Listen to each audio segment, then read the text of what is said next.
Salut YouTube, c'est parti pour le quatrième et dernier épisode sur notre effet de flamme. Donc le dernier épisode, on s'était arrêté à là, les flammes que vous voyez là. Et puis dans celui-là, on va s'occuper du shader. Alors si vous ne savez pas ce que c'est qu'un shader, disons qu'il existe plusieurs types de shaders. Celui qu'on va traiter nous, c'est ce qu'on appelle typiquement un pixel shader. Et en gros, au moment où vous passez une image, une texture à votre carte graphique pour qu'elle l'affiche, au lieu de l'afficher directement, s'il y a un shader qui est codé, elle va lire le shader et elle va gérer pixel par pixel votre texture pour lui procurer un effet. Et nous, justement, ce qu'on va essayer de faire, c'est d'allumer d'allumer certains pixels et d'en éteindre d'autres pour avoir une sorte d'effet de lumière derrière nos torches. Donc, sans plus de commentaires, après la petite pause, on se retrouve et on commence à coder nos shaders.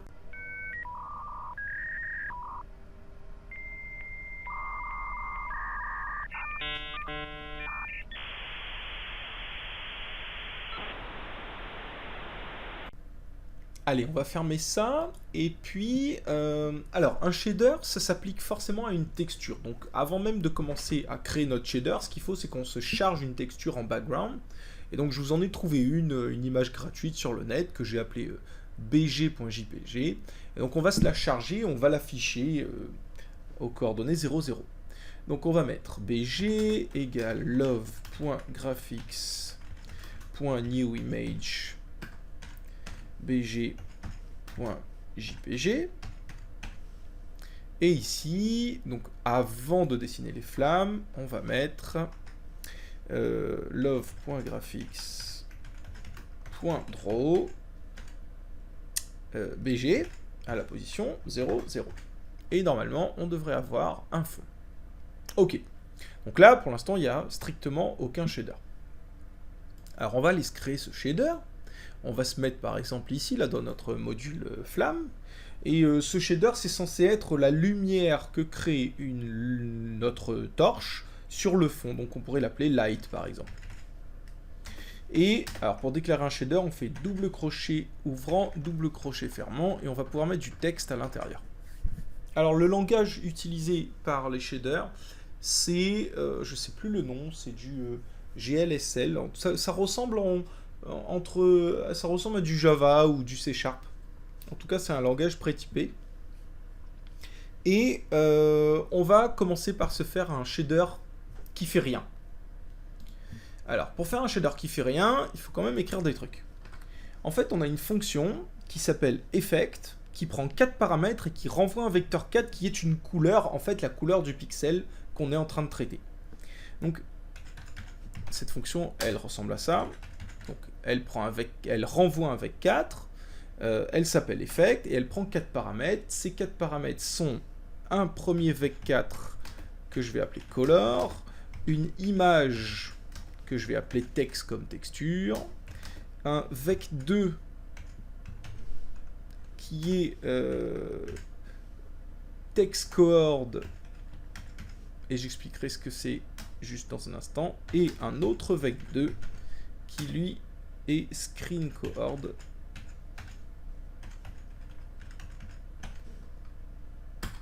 Voilà. Donc, color, en fait, déjà il faut comprendre que ce light là, ce shader qu'on est en train de fabriquer, ce qu'il va faire, c'est qu'il va appliquer la fonction effect à tous les pixels de votre texture. Et qu'est-ce qu'il y aura dans les 4 paramètres ? Eh bien, color, ça va être la teinte de votre pixel. En fait, c'est exactement le love.graphics.setColor. Vous savez, quand on fait un setColor et que ça change la teinte d'une image, en fait, c'est cette couleur-là qui est modifiée. Text, c'est notre image, en fait, c'est notre texture. Text coordonnées, donc text coord, c'est les coordonnées du pixel qu'on est en train de traiter dans l'image. Et screen coord, c'est les coordonnées de ce même pixel, mais dans l'écran tout entier. Et donc si on veut ne rien faire, ce qu'il faut déjà, c'est récupérer la couleur de notre pixel. Donc pour ça, on a une fonction qui s'appelle texel et qui fait le boulot pour nous. Donc on se déclare un vec4 que j'appelle par exemple pixel color. Et pixel color, je le remplis en utilisant une fonction prédéfinie qui s'appelle texel, et on lui passe la texture text, et on lui passe les coordonnées dans la texture. Et lui, il fait le boulot pour nous, et il nous renvoie le R, le V, le B et le A, c'est pour ça que c'est un vec4, du pixel au bon endroit, si vous voulez. Le pixel qu'on va traiter dans cette texture, dans ce shader, pardon. Et puis, ben, par exemple, on return pixel color fois color. Alors la multiplication de deux couleurs, elle marche comme ça, je vous montre rapidement. Hein. Elle marche comme ça. Si vous avez une couleur 1 fois une couleur 2, donc qui ressemblerait à un R1, V1, B1, A1, fois R2, V2, B2, A2, et ben, le résultat, ça donne R1 fois R2, V1 fois V2, B1 fois B2, et puis A1 fois A2. Ce qui fait que c'est pour ça que quand on fait une couleur RVBA fois du blanc, bah, ça vous donne RVBA. Et si vous faites fois 0, 0, 0, et ben, ça vous donnera du full 0. Et puis, bah, si vous voulez par exemple mettre une teinte rouge, et ben, vous mettez 1, 0, 0, 1, et il vous sortira que le R, et après il vous mettra 0, 0 et le A. Voilà, comme ça, vous obtenez que le rouge de votre texture. Une fois qu'on a compris ça,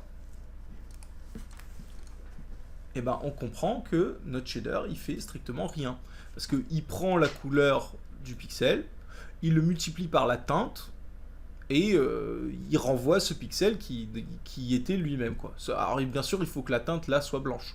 Mais a priori, nous, on n'y a pas touché, donc ça va être ça. Donc le shader, on l'a fabriqué, mais on ne l'a pas déclaré. Donc on va aller dans le main et on va se déclarer notre shader. Par exemple, on l'appelle shader flamme. Et on fait un love.graphics.newShader.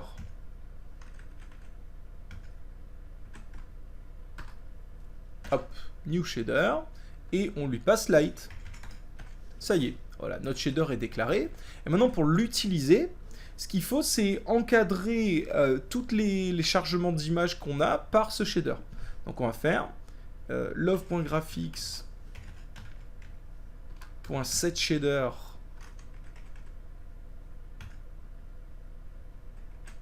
et on lui passe shader flamme.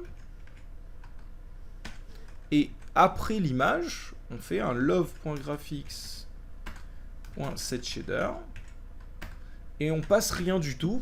Et ça crée un bloc, et toutes les images qui sont chargées, qui sont dessinées dans ce bloc, et ben, on va leur appliquer le shader. Alors si je lance, là, ben, il ne se passe strictement rien, puisque j'ai fait un shader qui fait rien. Mais si par exemple, je vais ici dans Flamme, et que je viens modifier Color, par exemple, je dis que Color, c'est un nouveau vec4, et je lui passe le orange, par exemple. Si je lui passe le orange, donc mes 0,95, 0,5, 0,15, et puis je mets 1 en alpha.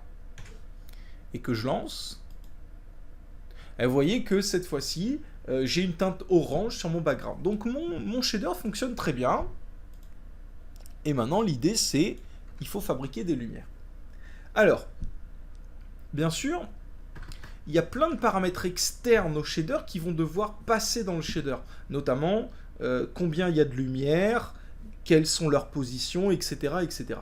Donc on va se fabriquer un petit struct, un petit objet qui va lister les propriétés dont on aura besoin pour chacune de nos lumières. Donc ce struct, je vais l'appeler light.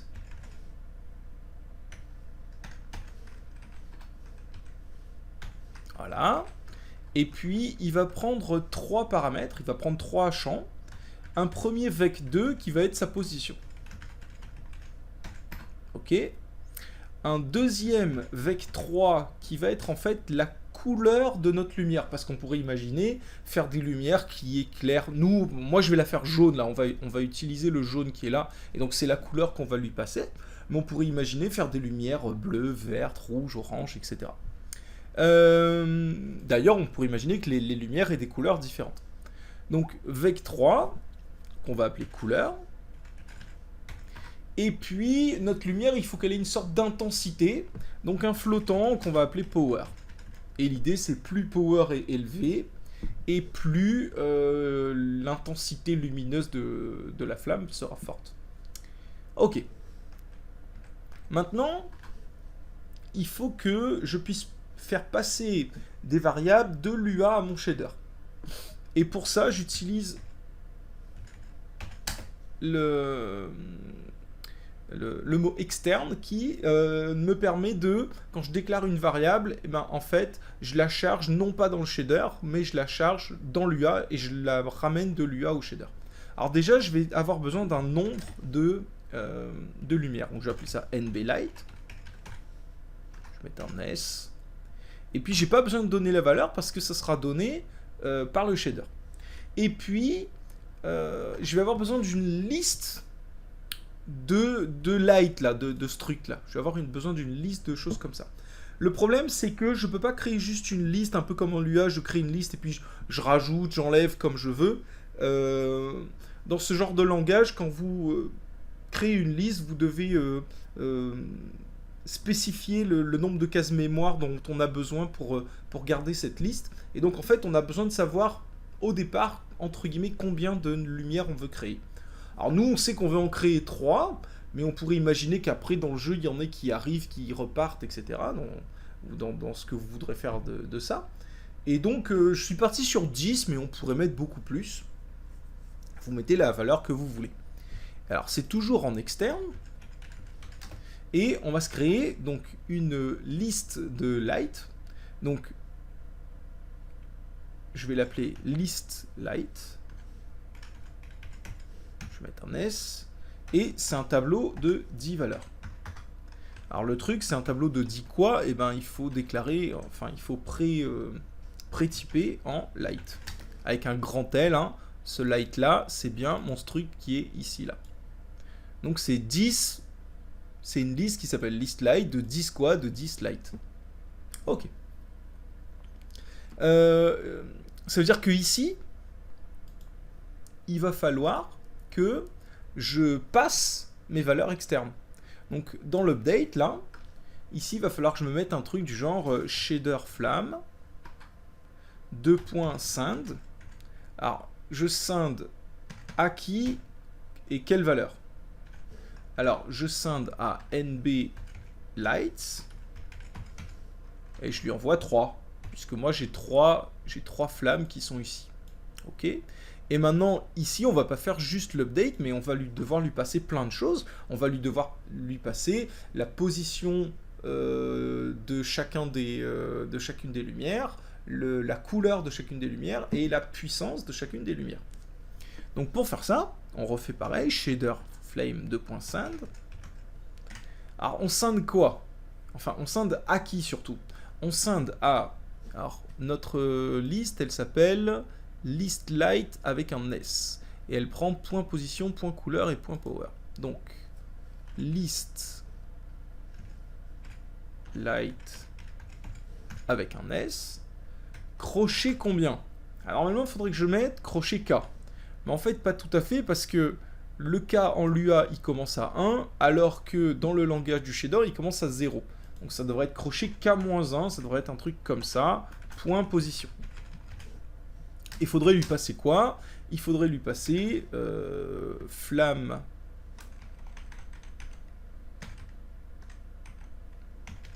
.x flamme .y.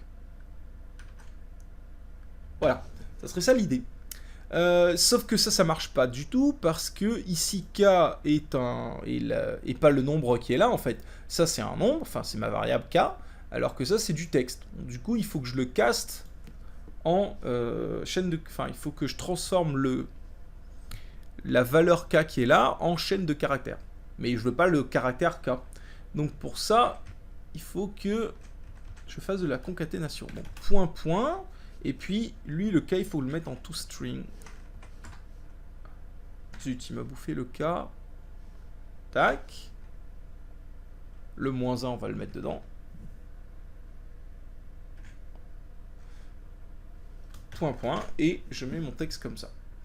Donc là, on est bien. On a bien listLight crochet. Bah, quand K vaudra 1, ça fera crochet 0. Ce sera ma première lumière, ma deuxième lumière, ma troisième lumière. Je lui passe flamme.x. Ok, je suis pas mal. Donc ensuite, ici, on va pas mettre point position, mais on va mettre point couleur. Alors, pour la couleur, on va passer quoi? Moi, j'étais parti sur du jaune, mais on n'est pas obligé. Hein. Mettons du jaune. On pourrait en mettre des différentes. Moi, je vais mettre les 3 jaunes. Pour mettre les 3 jaunes, il faut que je récupère ma couleur jaune ici.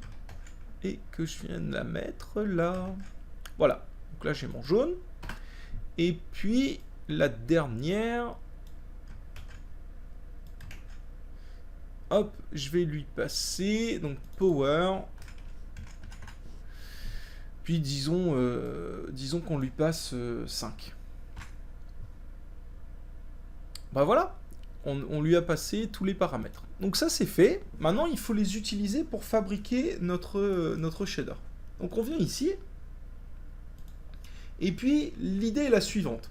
L'idée est, on va se fabriquer, après notre pixel color, on va se fabriquer une variable qu'on va appeler couleur. Mais je voudrais pas que vous confondiez avec cette couleur là qui est le light.couleur de ma structure. Je vais l'appeler alors je ne veux pas l'appeler color à cause de lui et je ne veux pas l'appeler couleur à cause de lui. Je l'appelle col. Donc un vec3 col qui au départ vaut 0, 0, 0, 0, 0. Ok. Et l'idée, c'est ici, au lieu de venir multiplier par color, on va venir multiplier par col. Alors, sauf que col, c'est un vec3 et que nous, on a multiplié par un vec4. Donc, en fait, on va faire un vec4. On va venir mettre col dans les 3 premiers et puis on va compléter l'alpha avec 1. Voilà. Et là, toute la question est de savoir qu'est-ce qu'on va mettre dans col ici pour modifier notre pixel. Et en gros, ce col, il doit être très très proche de 1, voire en fait égal à 1, 1, 1, quand on est très proche d'une lumière, et il doit être proche de 0 quand on est loin d'une lumière. Donc je vais avoir besoin d'une notion de distance. Le truc, c'est par contre, il faut le faire pour toutes les lumières, parce que je peux être loin d'une lumière et proche d'une autre, et donc il faudra quand même que la lumière soit élevée. Donc on va se balader dans notre liste de struct, de light, et puis on va compléter notre couleur qui au début est vide, on va la compléter cette couleur, pour voir si on est assez loin ou assez proche de certaines lumières, et de voir combien on met dedans. Donc, on va se faire une petite boucle for, donc on va faire for int i qui commence à 0, et qui va jusqu'à donc mon nblight, donc i strictement plus petit que nblight, i++,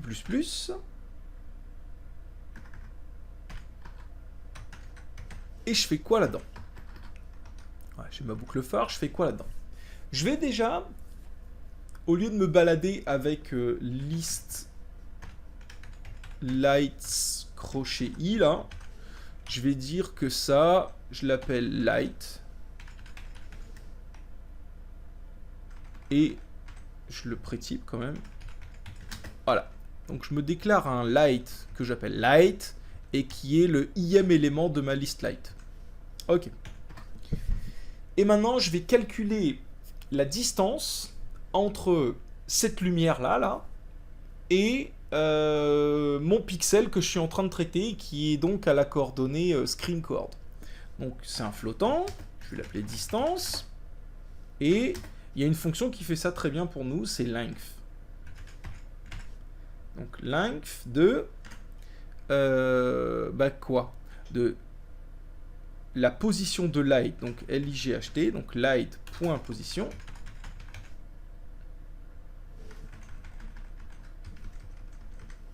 Moins screen chord.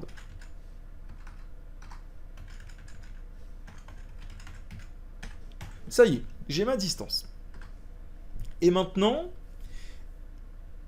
en gros, ce que je vais faire, c'est que je vais faire que ma couleur, là, mon col, je vais dire que c'est que je l'augmente.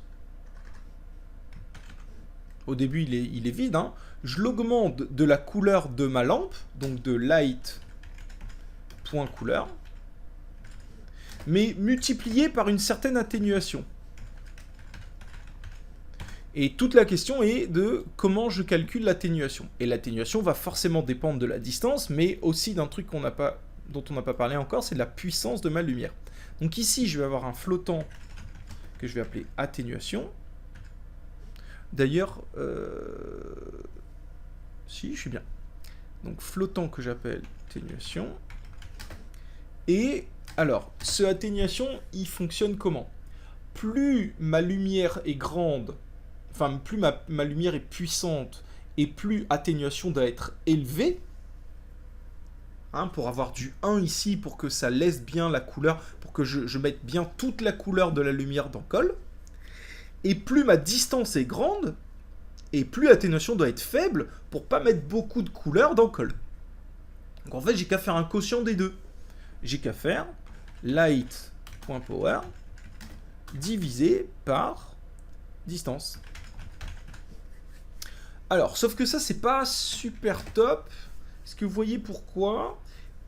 Déjà parce qu'il y a moyen de se retrouver avec des divisions par 0. Parce que si par hasard distance vaut 0, c'est-à-dire que je regarde le pixel qui est pile poil là où il y a la lumière, bah ça va faire 0 et moi divisé par 0, je suis pas un grand fan. Donc, ce qu'on va faire, c'est qu'on va juste diviser par distance plus 1. Comme ça, on est sûr que ça vaut jamais 0. Ma distance, elle est positive. Si je rajoute plus 1, c'est strictement positif. Bon, bah voilà, on est pas mal là. On est pas mal du tout. Donc, on se balade dans toutes nos lumières. On calcule la distance du pixel qui nous intéresse à la lumière. On calcule l'atténuation en disant que c'est la puissance de la lumière divisée par la distance à laquelle les deux pixels se trouvent. Et on prend cette atténuation, on la multiplie par la couleur de la lumière et on rajoute ça dans le col. Ce qui fait que quand on sort de la boucle, et ben col, il vaut une valeur intéressante. Alors, il y a des chances que le R et le B de col dépassent 1.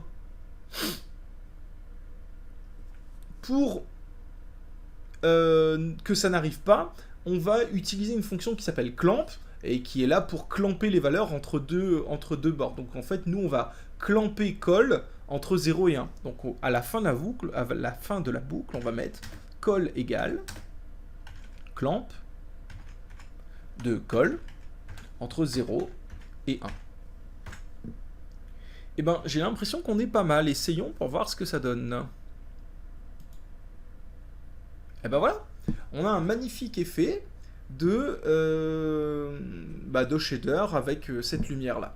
Alors moi, là je vous ai fait une version vraiment simple. Moi je préfère quand on divise pas par la distance mais qu'on divise par la distance au carré. Donc je fais distance fois distance. Mais pour le coup, si je mets distance au carré, l'atténuation va être monstrueuse. Et regardez ce qui se passe. Il n'y a juste plus rien. Mais c'est pas grave. Ce qu'on va faire, c'est qu'on va augmenter la puissance. Et ici, on va mettre par exemple... Enfin, je sais pas, par exemple, j'ai fait des tests. On va mettre 500. Et vous voyez qu'on a... j'aime mieux. Je trouve que c'est bien plus lumineux au milieu et ça s'éteint plus vite comme une lampe, comme une torche. En plus, on a une espèce de petit halo comme ça. Alors, si vous voulez gérer votre puissance, ce que vous pouvez faire, c'est vous déclarez ici une variable power que vous mettez à 500 au départ. Et puis, ici, au lieu de mettre 500, on met power. Après, on peut aller en dessous du love.draw et se déclarer la fonction love.keepRest. Function love.keepRest qui prend key. Et on va dire si key égale up, alors bah, j'augmente power. Disons plus 100. Et puis on va dire si key égale down, alors power égale power moins 100.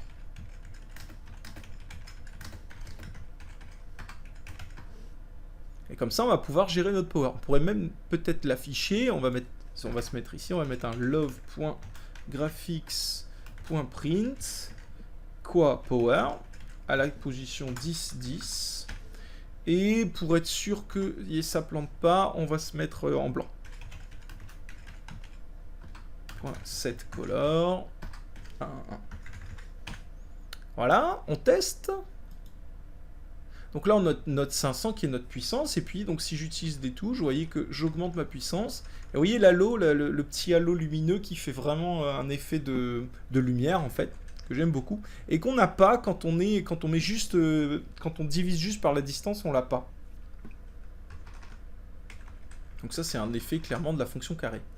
Ce qu'on pourrait faire aussi, peut-être, c'est monter le halo. Parce qu'on est vraiment, le centre du halo, là, il est vraiment au centre de la lumière.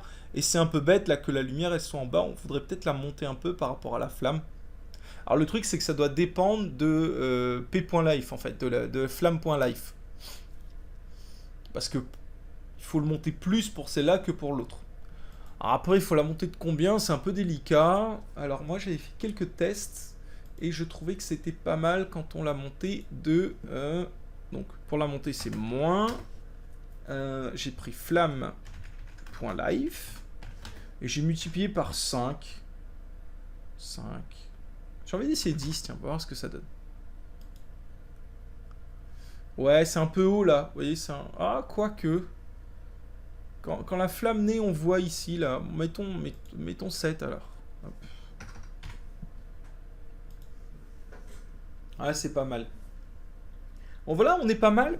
Y a moyen aussi, là on voit que l'effet lumineux est vraiment statique, alors que quand vous avez une lumière de lampe torche, elle oscille quand même un peu. Donc il y a moyen de faire ça, il suffit de rendre la puissance aléatoire. Donc au lieu de mettre juste power, on pourrait se faire un love.mat.random. Et entre power et, je sais pas, power plus 200.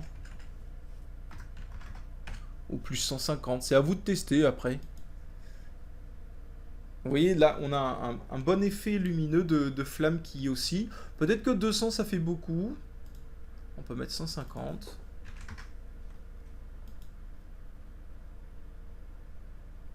Et bien voilà.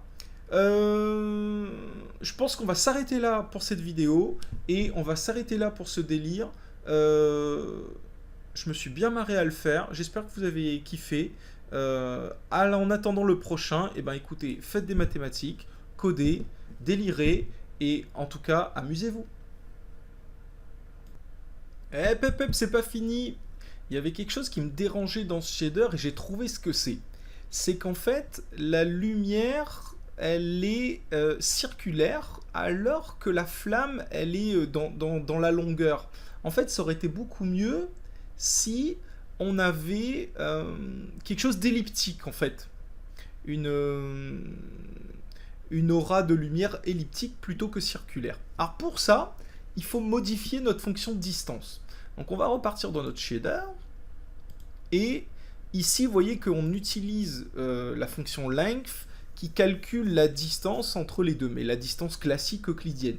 Nous, il va falloir qu'on se fabrique notre propre fonction de distance qui va nous permettre de transformer notre cercle en ellipse, en ovoïde. Alors pour ça, on va se déclarer une fonction qu'on va appeler dist et qui renvoie un flottant. Et elle va prendre deux paramètres, un vecteur 2 que je vais appeler point A, et un vecteur 2 que je vais appeler point B. Et on y va. Alors, la formule classique pour calculer des vecteurs, c'est avec Pythagore, hein. Donc ça donne un truc du genre...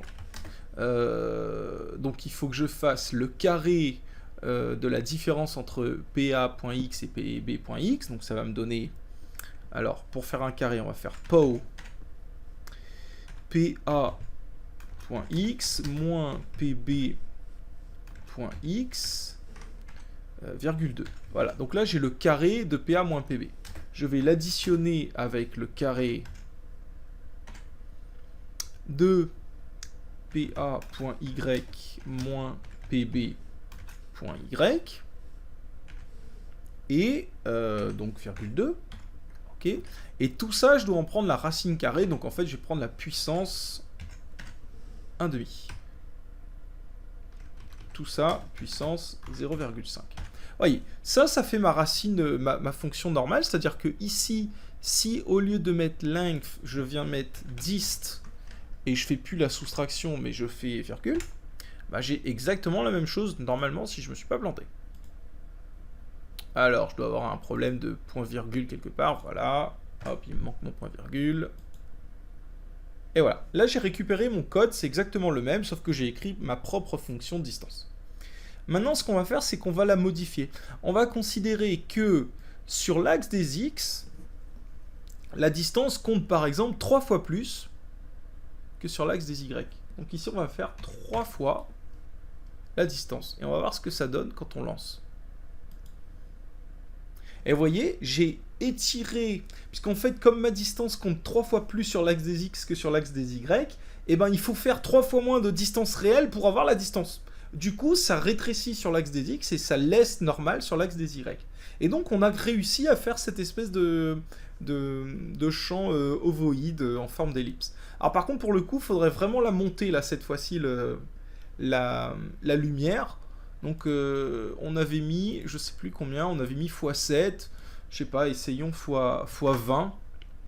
Là, faut faire des tests, hein. Faire x20, c'est peut-être un peu trop... Ah, c'est pas mal, écoutez. Je vous laisserai gérer. Voilà, c'était juste que je savais qu'il manquait quelque chose dans ce shader. Bah, je vous propose ça. Voilà, pour le coup, c'est vraiment terminé. On s'arrête là pour cette vidéo et on s'arrête là pour ce délire. À bientôt YouTube.